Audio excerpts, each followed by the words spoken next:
Thank you, Mr. Minister. Because of my bias for the media, I would have loved to also do the translation in Arabic, but because we're running out of time and we're running behind schedule, I will not do that, and I will spare you my Arabic translation, and we'll go and proceed immediately with our coming speaker, Mrs. Mattioli, who's the Vice President for International Affairs of the Confindustria. Please proceed to take the floor.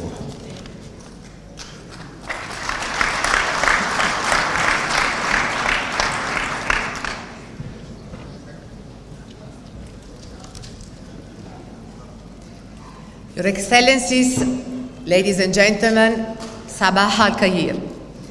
I'm very pleased to be here today in Cairo for this Italian business mission to Egypt with such a big delegation. I would like to thank particularly the ministers and the local authorities for the honor of their presence here today. Let me express my gratitude, first of all, to the Egyptian government who are bearing, at the time of these big global challenges, the responsibilities to the national leadership. Confindustria, the Confederation of Italian Industries I represent, firmly supported and wanted this Italian mission here. Let me tell where are and who we are and what we do in Italy as Confindustria.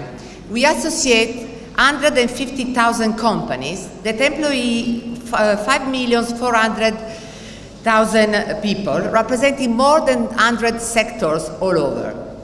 Among them, we have machinery, infrastructure, plastic materials, pharmaceutical, fashion, food, furniture, jewelry, cosmetic, energy, electronics, just to name some of them. We have many others. The backbone of Italian industrial system is made, as you know, of small and medium enterprises that are globally well known due to the quality of their manufacturing, and not just the quality, but also the innovation, technology, and let me say, design as well. These capabilities contributed to make Italy the second manufacturing country in Europe and the 8th manufacturing country in the world. Italy is still the world best performer in textile, leather goods, apparel, shoes, and ranks second after Germany in metallurgy, non-electronic mechanic, miscellaneous product, and gains the third position in electronic components and diagnostic instruments. So we have a lot of things to say still. According to an international research made by Future Brand, Italy has a top position in heritage, culture, tourism, thanks to our history and art. And I can say that we share history and art with this huge country as Egypt. We also represent a strong machinery sector, which accounts for 31% of our total exports. Our export performance has been really good in the last 3 years, with an increase of 5% compared to Germany, with 4.8%, and France with 3.4%. We are the first customer of Egypt, with a market share of about 10% on Egyptian export. Between January and October 2014, imports from Egypt amounted to 2.11 billion euro, plus 40% around. Italy then is the third largest supplier of Egypt, with a market share of almost 50%. So we are really partnered together.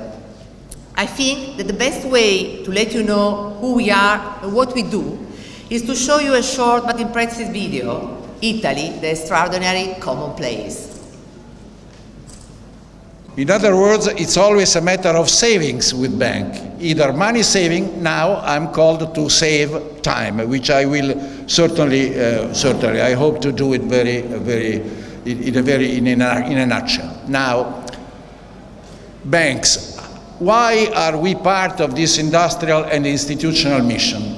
Because we are part of the system, of the Italian system. We perfectly know, we are aware that we are not prime actors in this sort of mission. In other words, we don't generate business, we don't generate new ventures, we don't generate new projects. But we know that these new projects, these new ventures, unfortunately for you, fortunately for us, need some sort of financing or support. And this is why we are here. But I'm not certainly alone here. We are here with 5 Italian banks, which represent, as Calenda was saying, 60% of the system. A few of them have rep offices here. One, Banca Intesa, is the 3rd large bank in this country. But not only that, a number of Italian banks have passed a working agreement with Egyptian banks. Not only that, we also have an available Egyptian plafond in the Italian system of a little bit more than 1 billion. Now, don't jump and say, 1 billion available. Certainly 1 billion of plafond, which has to be filled with good operations, which is obviously something that you surely understand. But obviously, this testifies the type of engagement that we have with our customers, Italian and Egyptians, to help them in developing their business. The second goal that we have here as Italian Banking Association, as banks, is to strengthen our relationship with the Egyptian banking system. Tomorrow we are going to have tomorrow morning we are going to dedicate our time to a meeting with the Central Bank and the Egyptian Bank Association. It is very important because this means that we are going to strengthen our relationship with the system, and this is obviously of benefit to you customers when you have international deals to deal with. So for this is the future. This is what we want to do, what we want to achieve here with our presence. But since we are here, let me give you a couple of words. I suppose that this is a subject that you might be interested in, about the solidity of the Italian banking system. Why do I say so? Because obviously there has been a lot of talks recently on the solidity of the banking system in general. So let me just reassure you, Egyptian friends and obviously Italian customers, that in a nutshell, the Italian banking system is a very solid one for a number of reasons which would be long to explain. A few cases have happened in the last months, but you know, in a free capital market, there might be cases in which certain enterprises are well less managed than others. It's not a systematic problem. The Italian banking system, obviously, I always like to look at the future. We'll have to go through a certain number of changes, as all the European banking system. You know, the unified supervision of the European banks, this supervision of the European Banking Association, the central bank, which demand more and more capital, will oblige, very, very likely, the European banks to change slightly their business models. But this is, you know, history. This is what we are going to do, and I'm sure that the Italian banking system is totally equipped to face this future. Solidity of the banking system. Solidity of the banking system is always, as you can imagine, very much tied to the solidity of the economy in which the banking system works. It's very clear. When things go well, when the economy goes well, the banking system goes well. On the contrary, when there are problems in the real economy, the banking system suffers. Now, this leads me to tell you that looking always at the future, I am frankly pretty positive. It is true, we cannot hide that the Italian economy has not grown in the last 4 or 5 years. But it is true that the Italian economy is the second largest industrialized economy in the world, is the 7th economy or 8th in the world. There are certain excellent areas in which, as it was shown previously, in which Italian companies have a leadership, and therefore we are talking about a very solid economy. But the future, as I was saying, seems to me rather interesting for three basic reasons, two tactical and one strategic. I'm talking about the Italian economy. The two tactical reasons are, one, rate of interest, which are low now, short and long term, and will probably stay low for the future. This obviously has an implication, which is important, on the rate of exchange euro-dollar. The euro has always been probably a little bit stronger than it should have been in the past. Now it's weakening. This is going to help a lot our export, and it is already helping a lot our export. This for what concerns the rate of interest. The second reason is that the cost of energy. This is something I will not talk to you because you know about that. I'm not sure for how long this is going to last. Certainly it's going to help a lot our Italian economy. But the third reason is much more strategic.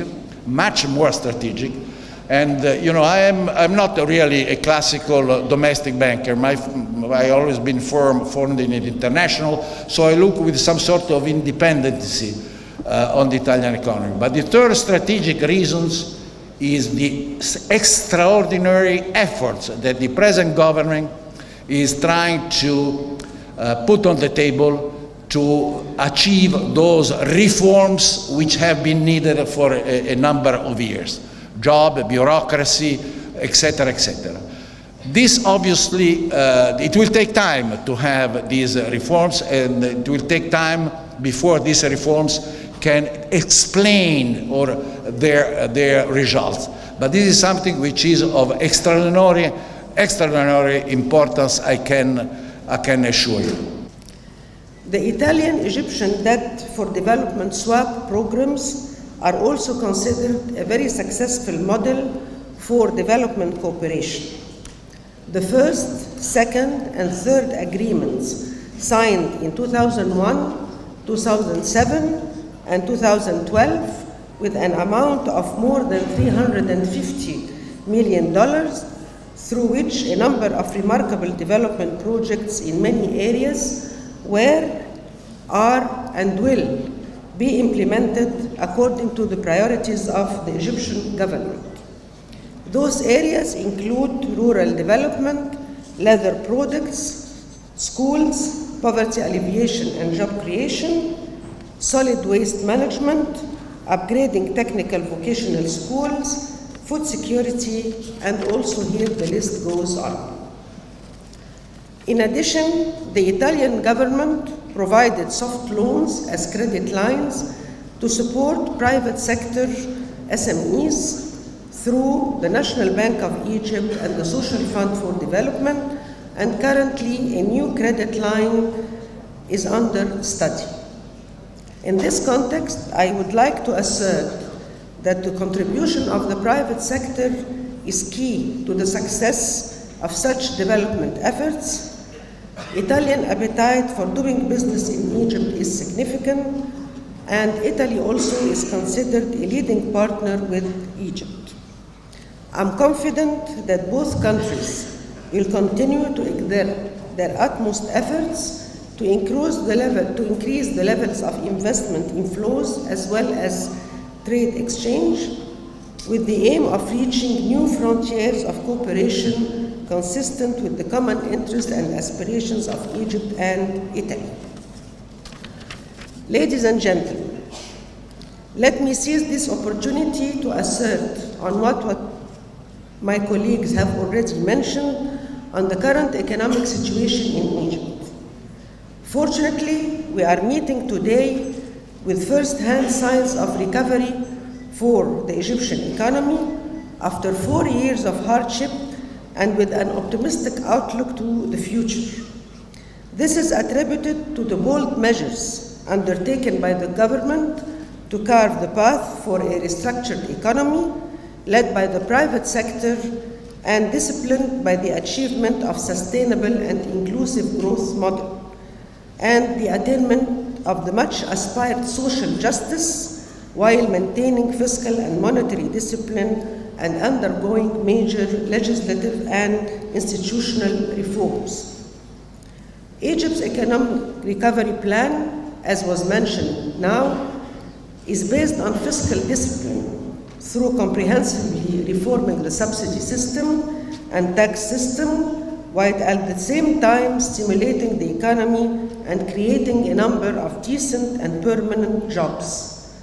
Consequently, the government is working on the upgrading of the country's infrastructure and logistics network, realizing the fundamental need to raise investment in both social and physical infrastructure in order to meet the development aspiration and fill the enormous gaps. I don't want to go again into the details that have been mentioned, whether by His Excellency Minister of Trade or His Excellency Minister of Investment, but I would like to assert that the above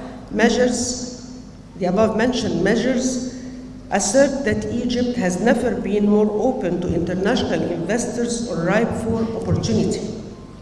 The Egyptian government is working hard to tap into such potentials, and we appreciate the valuable support of our development partners to back those efforts. And in this context, I would like to brief you on the conference which we are organizing on mid-March in few weeks. I'm not quite sure if in this morning session someone has elaborated on the conference, but I would like to simply say that this is a very important event, and this is a very important conference for Egypt, because in addition to what will be showcased in this conference as projects or opportunities, there is a broader and more important objective, which is giving the whole world a strong and clear message that Egypt is back, that it's on the right way, that it is undergoing major reforms. To summarize the objective of the conference of March, I would say that the main objective of this conference is to reposition Egypt on the global investment map. And within this broad objective, we aim at achieving three specific objectives. The first one is, as I said, to give a strong message to the world that the government has a social and economic vision